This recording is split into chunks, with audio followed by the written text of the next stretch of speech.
soft and beautiful voice woke me up this morning, calling, "Oh, my dear, get up, sweet child, please waken and rise." This lovely voice that's calling brings deep, deep love to my mind. Startled and moved, my eyes wide open, I found the light in a vision so rare. A gentle smile standing right there in front of me in this sparkling radiance touched my heart and my soul, diffused and recharged peace once again. A scent frequent meeting as the whole atmosphere changed, enveloped in greeting as the morning awakens, and banish and adorn me with the jewels of your life.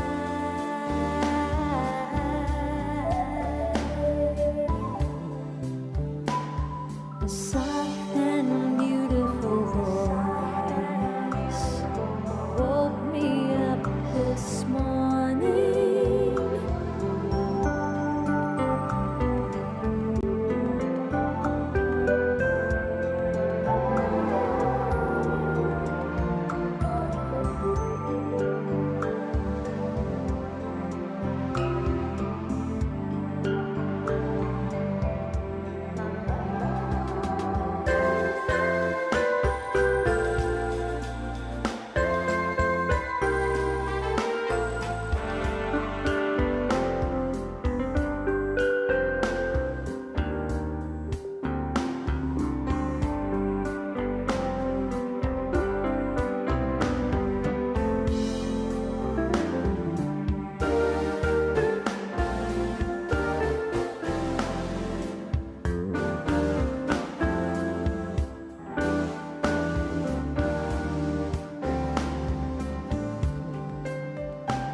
Om Shanti and a warm welcome to everyone. And so as you know, this evening we are very fortunate to have Sister Jayanti with us to share her thoughts on yesterday's Avyakt Murli. And so can we just give a warm welcome to Jayanti? Maybe wide for a clap.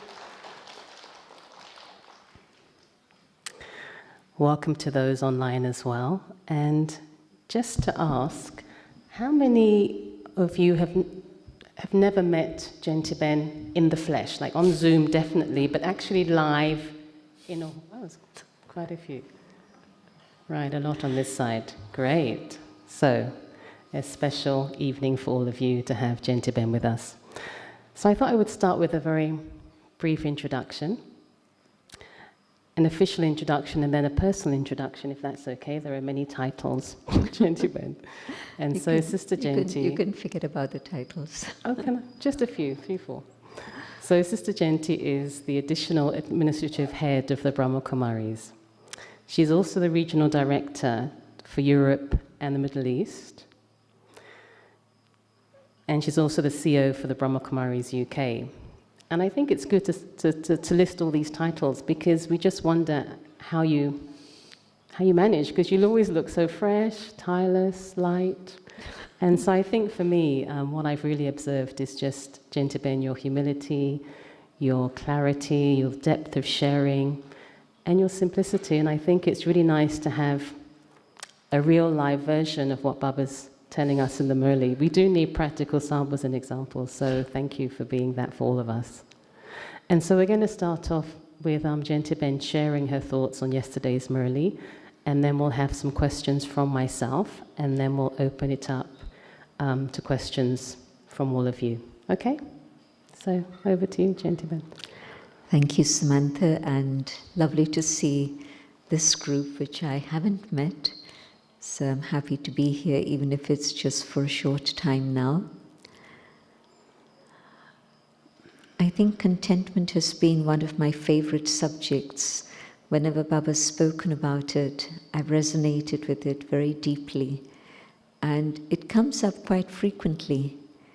And when you hear what Baba had to say about contentment yesterday, then you can see that it really is a very foundational aspect of our life in Brahman life. I suppose in Lokik life too, but especially in Brahman life. And so Baba firstly just talking about the value of contentment and how Baba was seeing the sparkle of contentment. And so it seems that contentment is a jewel that radiates light and spreads light everywhere. And Baba mentioning that with this one speciality, many other specialities come also. And so an indication of how important this is, because it will help me develop many other qualities in my life too. And how, a very interesting sentence, Baba saying that it's a quality that makes you loved by God, it's a quality that makes you loved by others, but it's also a quality that you love to have for yourself.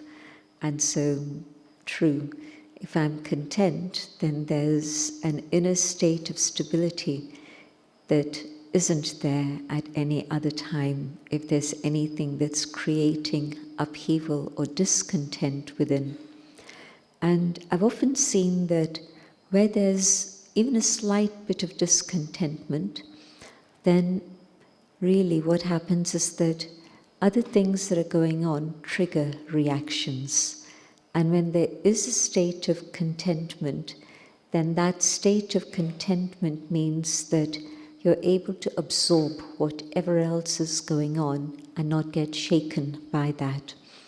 And so Baba reminding us of the value and the importance of this, and how if one person is content, then they spread that vibration of contentment around them. And their stage is able to impact many others also. And the contentment is visible from their face, the contentment is visible from their eyes, you can see that. And then Baba asking if we're constantly content. And this word that Baba used, sada, are you always content, constantly content? And in the days when we had meetings with Baba personally, then Baba would ask a question and wait for a response, and very often the response was sometimes, and Baba was never satisfied with that. Baba would push and push and push and bring the soul to a state of understanding where they began to nod their head and say, yes, Baba, this is what I want to be. I want to be constantly happy, constantly content, constantly whatever it is Baba was talking about. And so Baba again emphasizing this, that this word constant is a very important one within our own life. And it's true that if sometimes Baba spoke about happiness and power, contentment, and how it's not enough just to have it sometimes from time to time, but just to make sure that it's there continually. And it's a fact that if at times I feel powerful, but at times I don't feel powerful, then that's going to be the time that Maya finds a way to enter and bring me down. But if I can be stable in my stage of whether it's contentment or happiness or power, then I have the capacity to be able to deal with everything. And Baba's using this word swa-sthiti and parasthiti. And they both sound very similar, don't they? Well, parasthiti is problems, situations, difficulties, challenges. And swasthiti, the inner stage of the self. And Baba giving us this very powerful guarantee that if I maintain my own inner stage with contentment, then that's going to give me the possibility of overcoming all problems and all situations that I'm having to deal with, and there's going to be victory. And so a very lovely promise from Baba that if you maintain your own inner stage, for sure, all the external problems are going to dissolve and you're going to be able to deal with all of them and go beyond it all. So I thought that was a very, very powerful promise from Baba that yes, definitely, if I do this, then this is the result. And Baba often does this. Baba often gives us different comments about, if you do this, this is what will happen. If you do that, this is what Baba will do for you. And again, the Murli was very much full of many of those other promises also. And something that's come up often in Sakar Murlis and also in Avyakt Murlis, again Baba was commenting on how if I see something going wrong, if I see somebody else's reactions, then if I react also to them, then definitely two wrongs are not going to make a right. And maybe my intention is very good, and maybe my intention is to help them. But the way that it comes out, if my tone isn't right, if my motive isn't completely, absolutely clean, then of course it's going to come out with that roughness in my voice and the tone.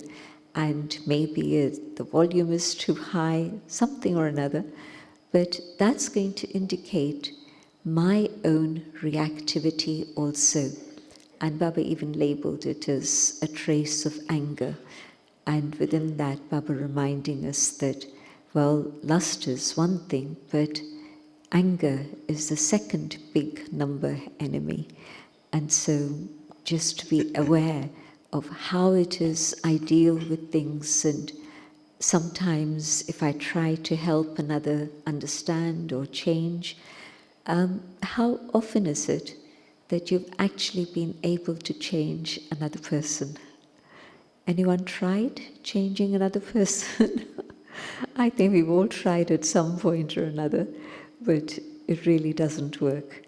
And it's only when I change myself, then that becomes an example and an inspiration for others also.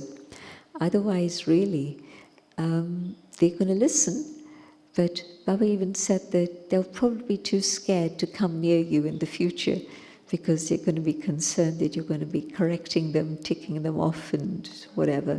So don't try to make them change, but see if you can maintain your inner state of nothing but good wishes. Again, good wishes has been such a consistent theme through several Murlis all the time. You just see the track of that and how it seems to be that stage where I really have to come very, very clean. I have to make sure that really, not even for a moment, there's any other thought except good wishes and pure feelings, so that then that's able to reach another and help them move forward, because that is the only way that you can help them, not by correcting them or even making them aware that something's not quite right, but just simply having good wishes. And so there's a lot of cleaning to be done inside, to be able to get to that point where, and it applies to the fact that it's everyone that I have to have good wishes for. It's fine to have good wishes for my friend or my relative, but am I able to keep that stage of good wishes for everyone? Now that's what Baba's asking of us, to be able to maintain that. You know, come Christmas time, we'll be sending good wishes and pure thoughts and good feelings, good tidings. We'll be talking about all of these things. We'll be writing them in our messages and our cards and so on. But really, truly, to have a heart that's so clean that not even one individual is there for whom I have anything less than good wishes. Because even a drop of any other feeling is going to be poison, and it's going to interfere with my relationships with everyone else also. So really just to have a heart that's absolutely clean. And Baba was speaking at some point about how we need to have sweetness in our attitude, sweetness in our vision towards others, sweetness in our language, sweetness in our words, so that then it's very natural, just nothing but good wishes. And I was saying that also, that stage of nothing but good wishes comes from that inner stage of contentment. And so can I develop that contentment to such a point where just constant, my natural nature is to be giving good wishes. And if I can do that, then yes, that's real service. And it's going to be helpful for everything. The atmosphere, my own reactivity is going to spoil the atmosphere. Even if I say that, oh, it doesn't really matter, I'm not bothered. But the fact that I see something and it causes waste thoughts in my mind, and I allow those waste thoughts to continue, then that's going to trigger the waste thoughts of others also. And so Baba very much reminding us of how the reaction of one isn't restricted to one, but the reaction then continues and it's shared out and it interferes with the whole atmosphere and the vibration of Baba's home.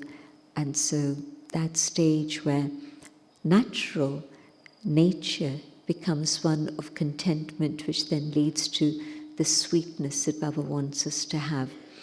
And of course, sweetness is a word that we don't usually like, in the English language at least.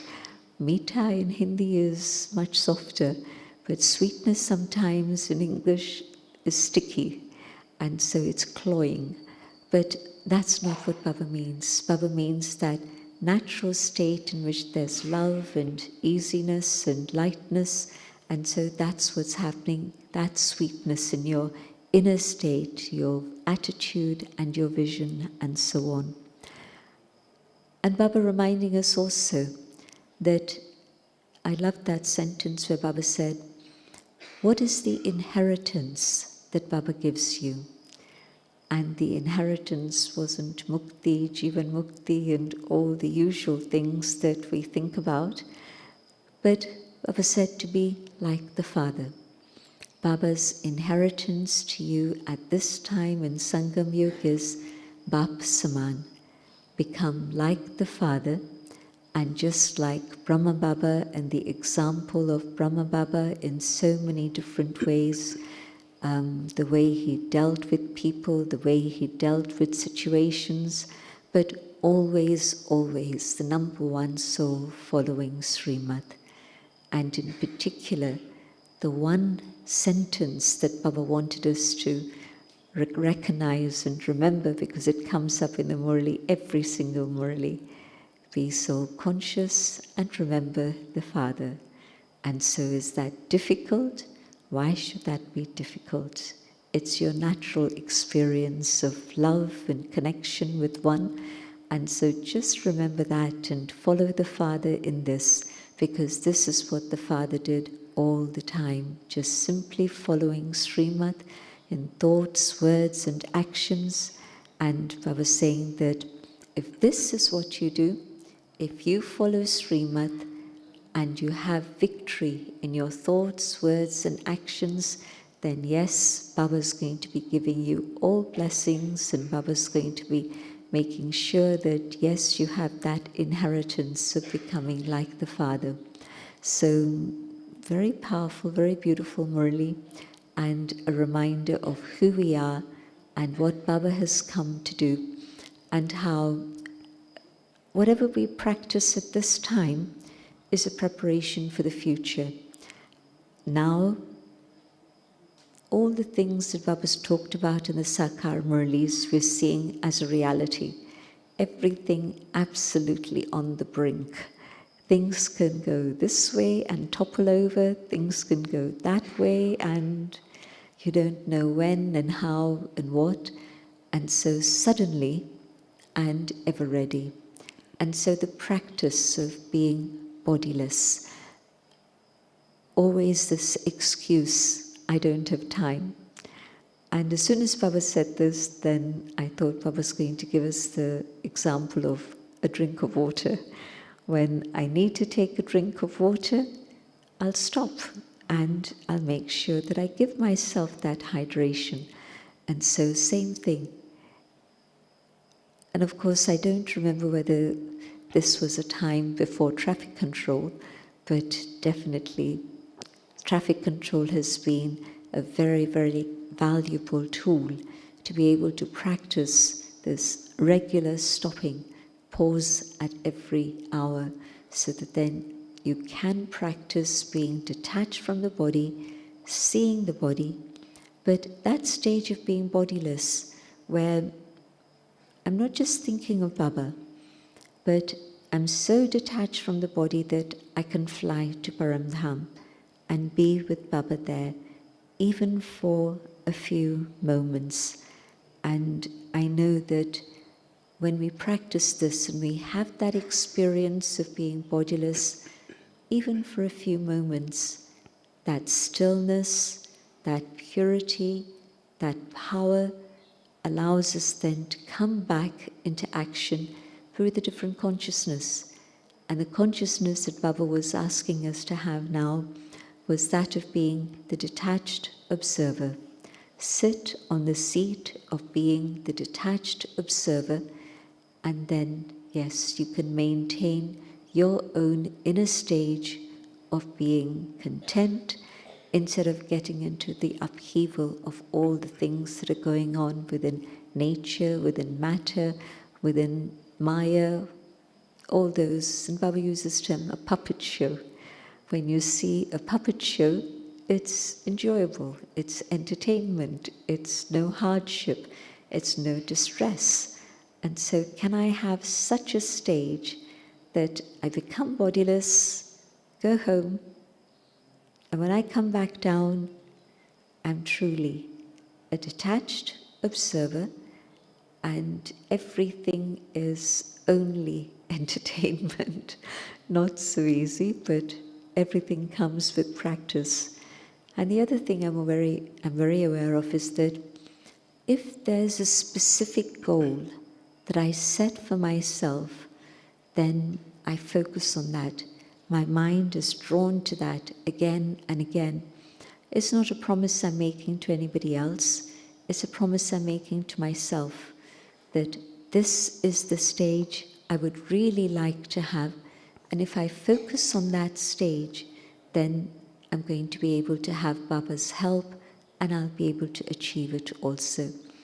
And so if I practice this bodiless stage again and again and again, the more I do it, the easier it becomes, the more natural it becomes.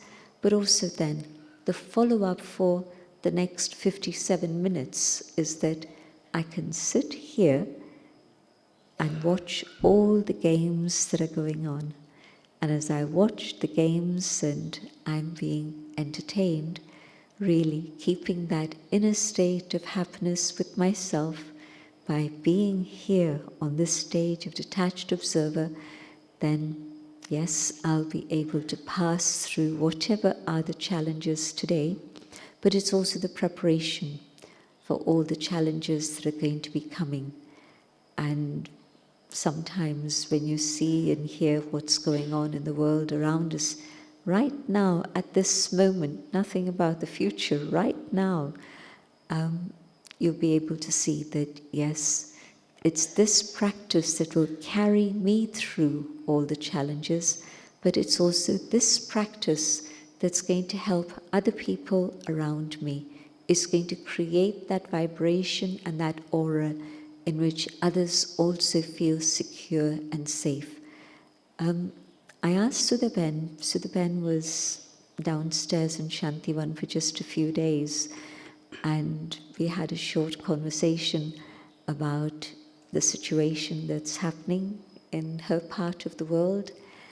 And she said that the sisters, and she was mentioning sisters, but I'm sure there's a few brothers around too, but she mentioned how because of their faith in Baba and their own practice of all of Baba's teachings, she hasn't heard them complain about anything. They always say, whenever she calls them, everything's okay, Baba's looking after us, everything is fine. So that was very reassuring. But it just shows you how whatever has been a long-term practice for the soul, then whatever challenges come, yes, we're able to pass through those challenges. And Baba saying that, well, don't worry about the number of the beads of a rosary. You just make sure you're victorious, and Baba will find a space for you in the rosary. And so just make sure that you're keeping Baba's Srimat in mind, and with victory in little things today, then there'll be victory in big things whenever I have to face any of those big things. So a few points that I was touched by in the Murli today. And so handing over to Sam. Thank you so much, Jayanti. As you were sharing, it just feels so easy. It was like a commentary, and I felt in Madhaban, everything feels attainable. And I just wanted to ask you, you mentioned having a goal or an aim that you can focus on, and that can inform your practice. So just to ask you, what goal or goals do you set for yourself, and every day are you revising that so that you kind of remain beyond all the ripples that happen in the drama? The practice that I'm focusing on is, can I really put a full stop to whatever it is that's going on? Yes. You're engaged in one conversation, and that finishes, and then there's another situation, and another, and this keeps happening. And so really to be just present, rather than thinking about what it is that's happened before. But full stop to that, now on with the show, on with the next. And when you mentioned that there's a lot happening, well, I don't think I've been ever as busy as I am in Madhuban. Just so many things going on, and it's not even that you can focus on one thing and then deal with the next thing. Everything just comes onto your plate altogether. And so you just have to be very careful with your thoughts and, okay, this is what I'm doing now. Let me stay focused on this. That's finished. Okay, I'll do the next thing. And so not to let things hang on, but it's done, it's finished. Nice, thank you. You know, Baba spoke about influence yesterday in the Murli, and you mentioned it just now, how even if like 95% of individuals are fine with us, but we tend to get affected by the souls that are discontent with us for whatever reason. And Baba even said that we know what they're like, we can even predict what they're going to say, but even then, we're taking sorrow. And so the question, I suppose, and for example, it can be things like, you know, and I know this in some cases where one soul's not talking to you for like 2 years, you can be in the same service space, and things like that, practical things, where, you know, the person completely ignores you. And how can you not, you know, and there is a residue of feeling, you know, why? And so the question is,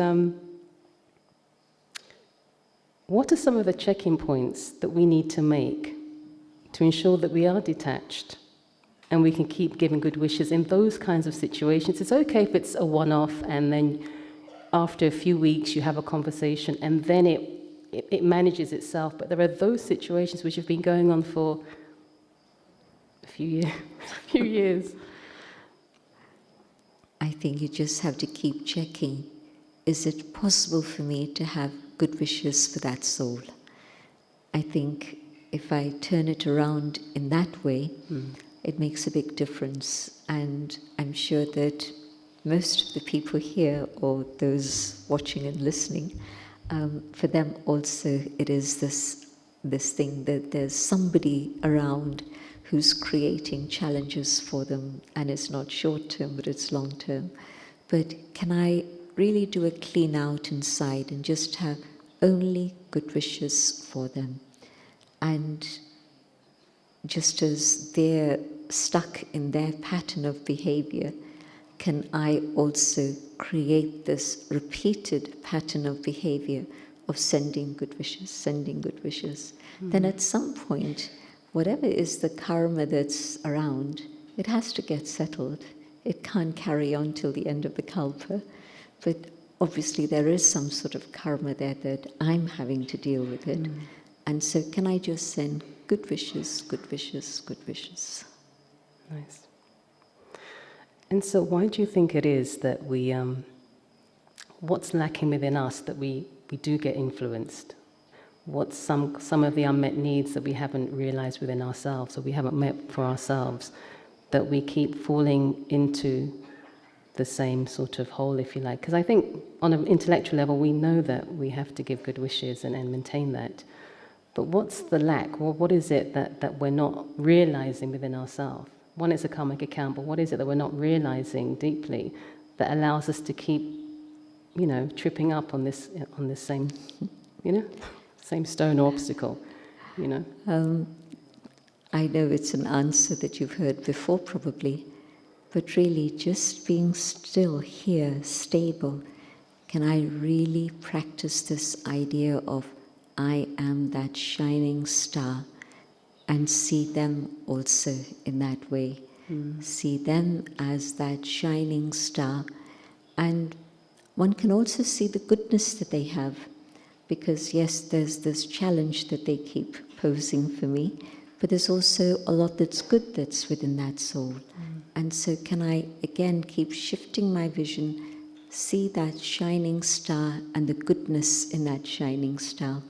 Baba spoke about how are we able to see ourselves in the way Baba is seeing us? Baba sees us with that highest vision. So maybe the starting point is, can I hold that vision for myself? And then I'll be able to see another with that vision also. Thank you. Lovely. Just a question that's come in here. I think I'll share it now. But the question is, what does Baba mean when he says natural nature? I've heard people use this term in a negative way, and Baba sometimes commented on it. We say, well, it's my nature. I'm impatient. Well, that's how I am, so you take it or leave it. It's like I'm making an excuse for myself and giving myself permission to carry on like that. And Baba's saying that, well, whatever are the Rajo Pradhan or the Tamo Pradhan tendencies, this isn't my original natural nature. This is my second part of the cycle, natural nature. And it's not original. It's come later on. It's acquired. And so can I really go back to the original state of the soul? And when Baba used to make us practice the 5 forms, and that was very, very helpful at that time. And of course, Baba gives us different tools, and then we use them for a short time, then we forget about them. But again, yesterday, and today's Murli actually, today's Murli, Baba was talking about, do you remember that you were deities? So can I remember my starting point in the cycle? That is my natural nature. And so the state of the deities where nothing pulls them. They've got everything, but it's not just that there's abundance out there, but it's happened because there was that attention in Sangam Yuga. And so now, what is the original natural nature of the deity soul? It's goodness, it's love, it's truth, it's joy, it's purity. It's contentment. Nothing can pull me or distract me. There's nothing more that I want. I have everything that not just I need, but that I wanted. all my desires have been fulfilled. So I don't know what it is to have the thought of desire, ignorant of what is desire. So that's the state that is the natural, original state that we had for a long, long period of time. And so can I come back to that natural nature of goodness? Because that is who I am at the start of the cycle, the origin of the cycle. Beautiful. And so the theme was the jewel of contentment, and Baba always gives us so many titles of self-respect. Your voice is getting distorted a little bit. So there are so many different titles of self-respect that Baba gives us. So yesterday was the jewel of contentment. So the question is, out of all the titles of self-respect that you have heard from Baba through the Murlis, would you say that the practice of this title that Baba gave yesterday, Jewel of Contentment, has served you the most? Or is there another title that you feel has served you? As I say right at the start, it's contentment has been a very important quality that my attention gets drawn to frequently. And it's a question I ask myself, is there anything that I want? Is there anything that I need? And truly, I can't think of what else. Baba has given literally, spiritually and physically, absolutely everything. So that is one title that I use as a checkpoint for myself very often. But one other one that I've also loved very much is this expression, the Hindi term Sikilade. But it carries that feeling of Baba has been looking for you and you were lost, and after a long, long time, Baba has found you again. You found Baba, but Baba has found you.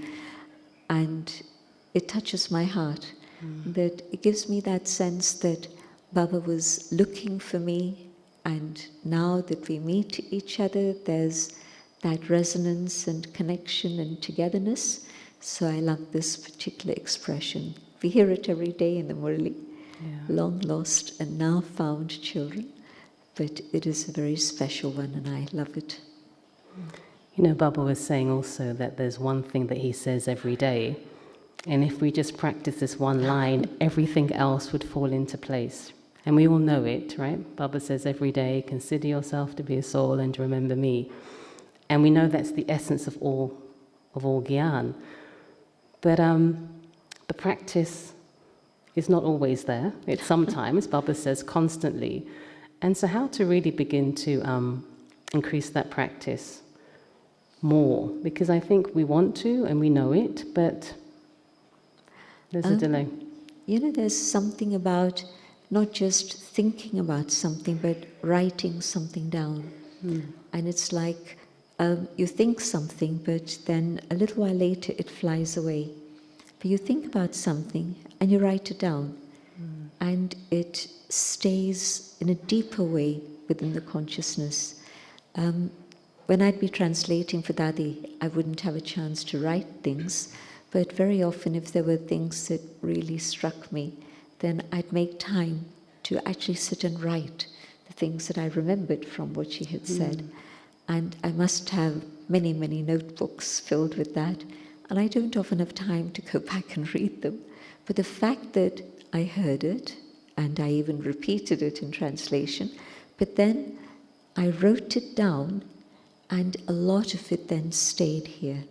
And so I think with soul consciousness, I know it sounds very simple, very basic, but it was a practice that helped me hugely, writing down how many minutes I was soul conscious in the past hour. And it was a shock, because you realize how little soul consciousness there is, even though it's so simple. But the fact that I've written it down, and it's there for me to see in black and white, it's a terrific boost to upgrade my remembrance for the next hour. And so I would recommend that. Just even for a short while, try it, and you will be shocked that there's actually very little soul consciousness for most of us.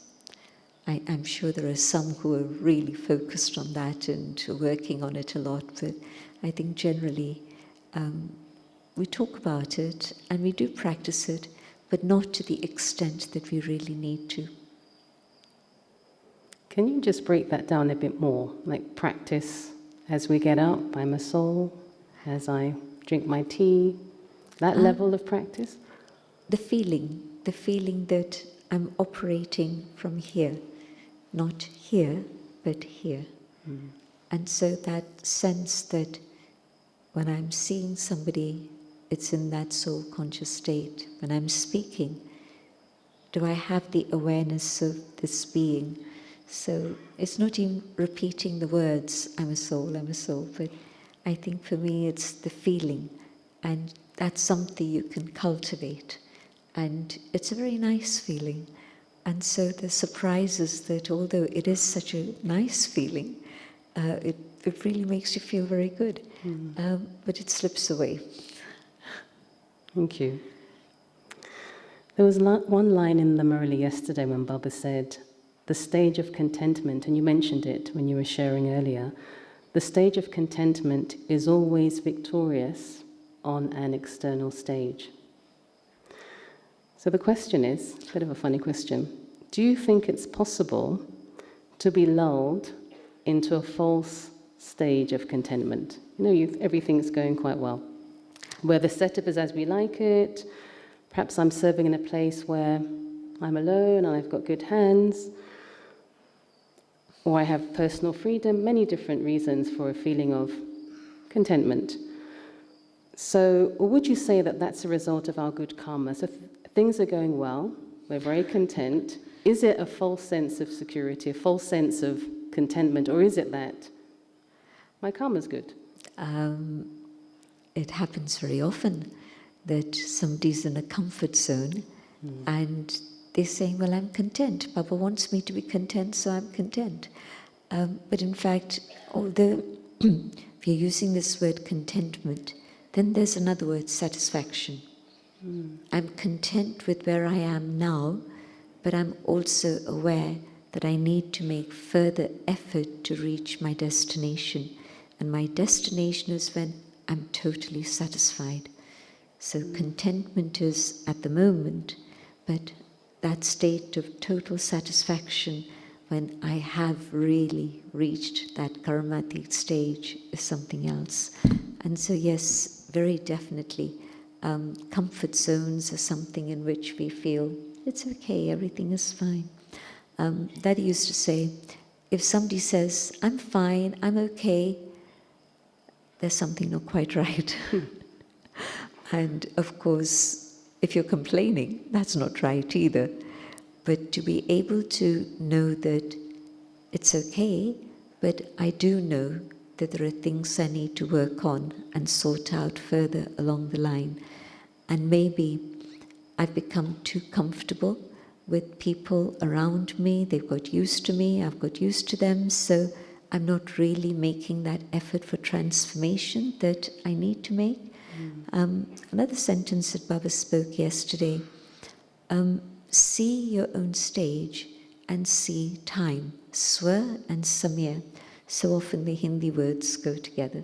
So am I seeing myself and the speed of my effort, and am I also seeing the speed of time?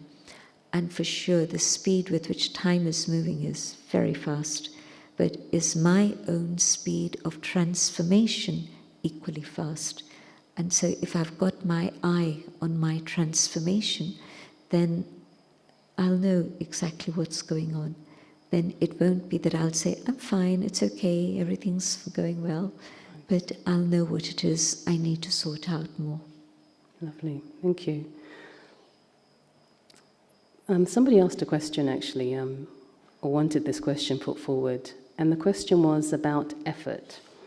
And the question was something like, what is the turning point where effort over a long period of time then becomes our experience? Because sometimes we feel that we're making a lot of effort, but it still isn't quite natural. So what is that point in which we know that, okay, now it feels kind of easy? What's the the foundation for that. Does that make sense? Yeah?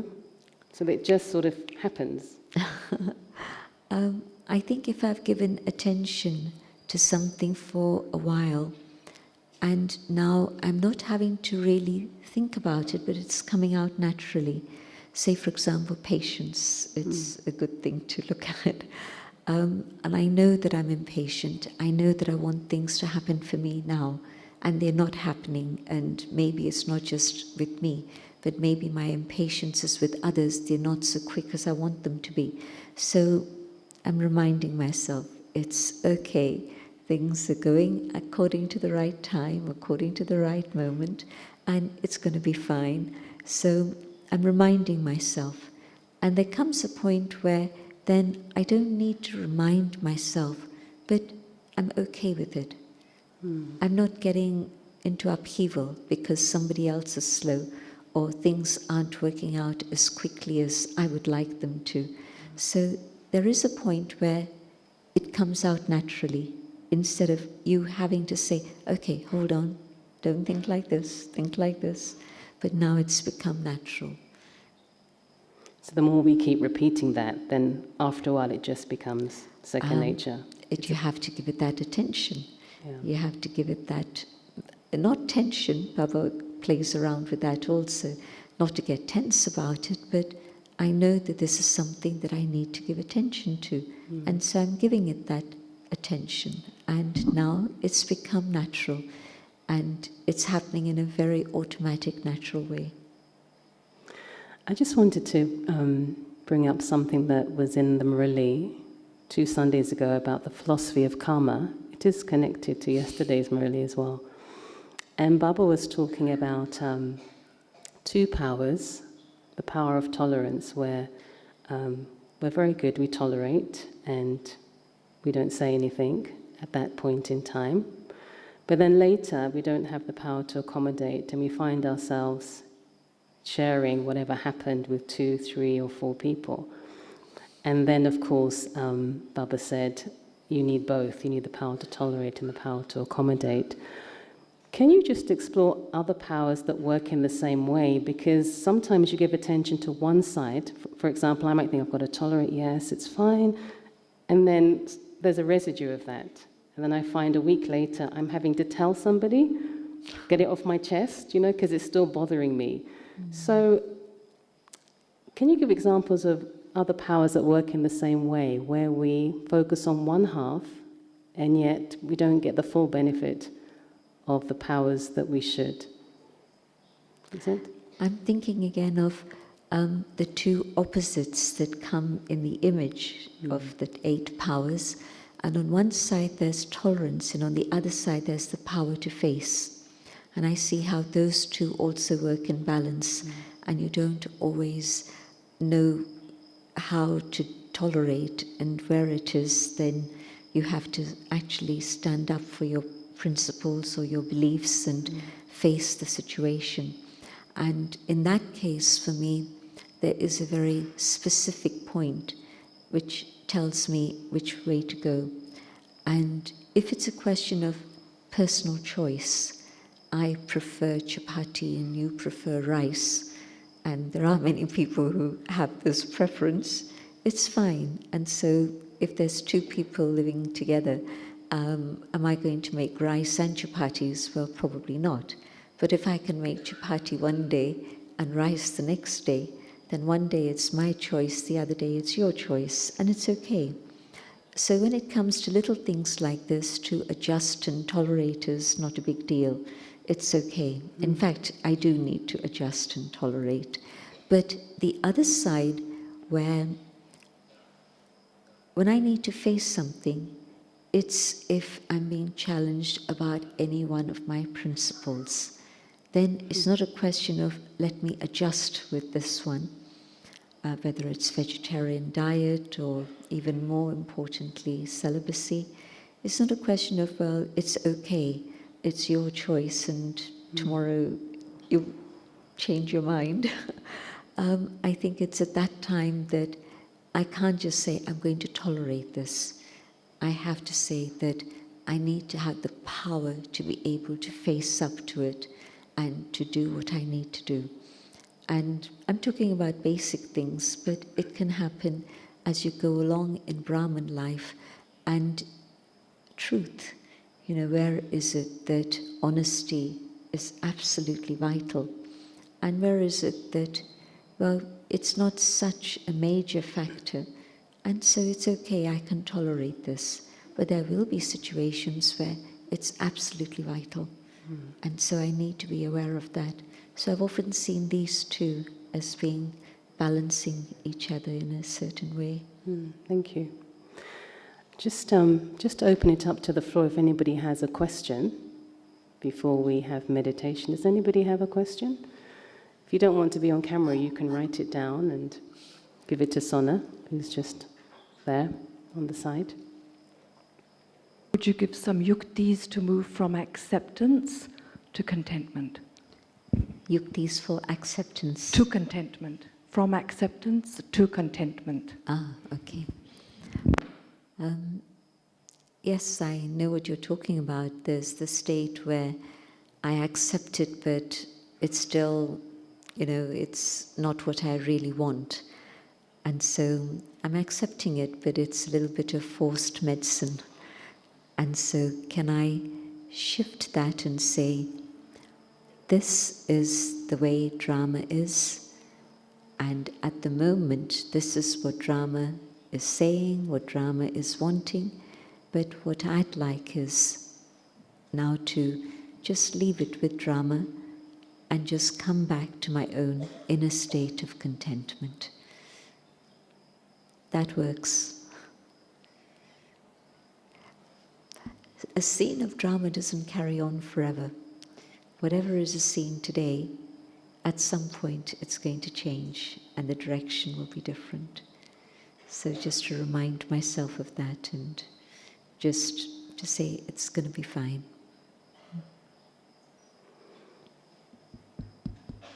Is there anyone else? Okay. While you're thinking of your question, I just have one more question, gentlemen. And it was about, say, Murli 2 Sundays ago. And it was about this aspect of mistakes. Mistakes, understanding that a mistake has been made, but not imbibing it, not allowing yourself to lose your happiness. And so I suppose the question is really, I think we have imbibed people's weaknesses over time. And so there's a bit of a blockage, and maybe you've already answered it to a certain extent. There's a bit of a blockage. And so just the steps to restore the heart, the steps to clean the heart out, if we have been holding something that's happened over, a long period of time.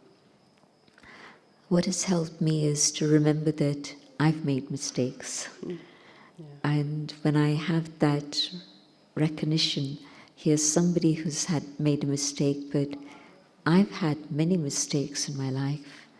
And Baba's forgiven me, the Daddy still continued to give me love, and that carried me and helped me. And so, can I do the same for the other?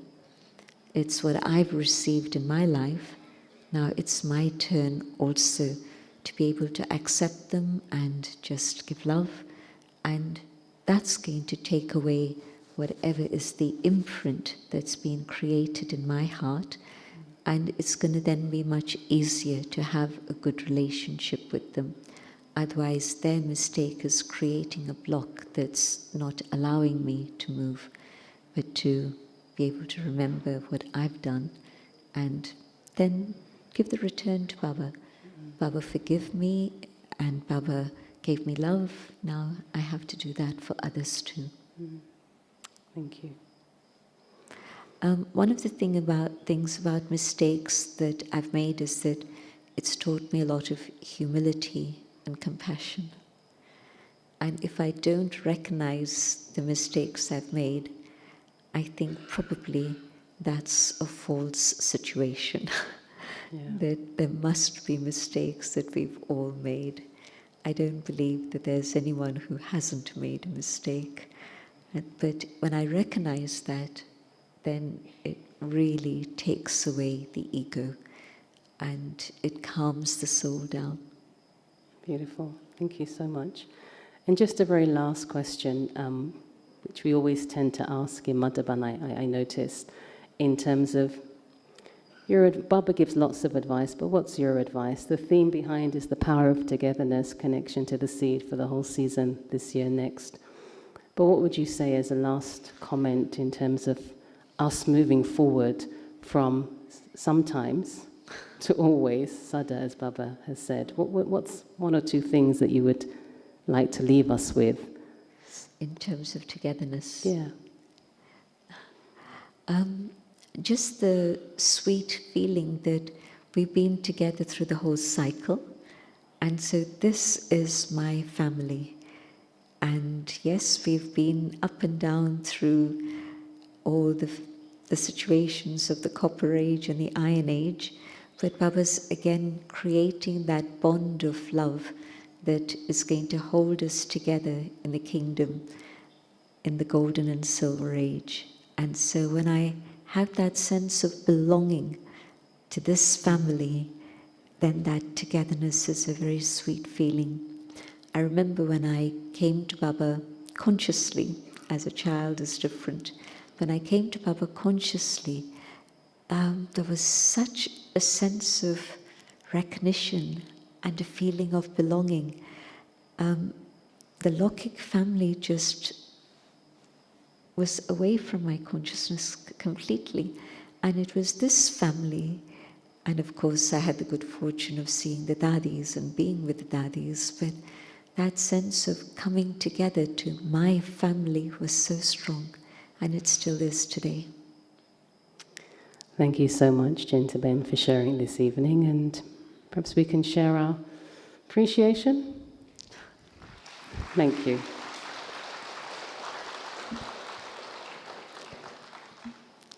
So now meditation, 7:30. Okay.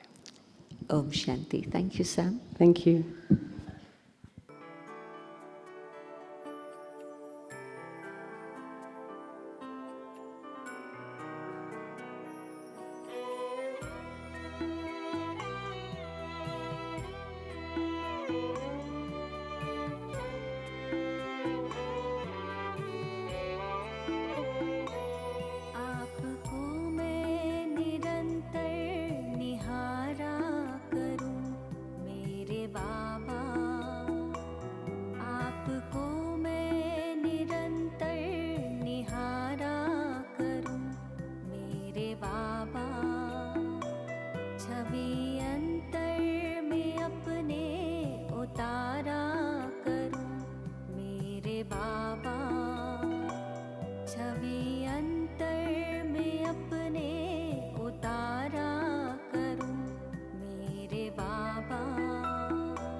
धारा करूं मेरे बाबा, मेरे बाबा।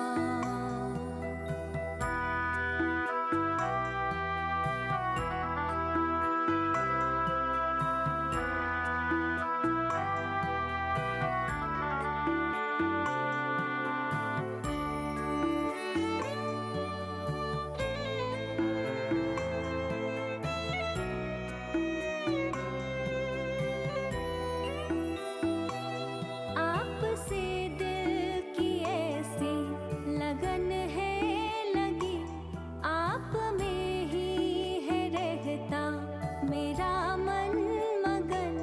आप धरती मेरे, आप मेरे गगन, आपसे मिल रहा है मुझे सुख सघन, आपसे मिल रहा है मुझे सुख सघन। आपने अपना सर्वस्व वारा सदा मेरे बाबा,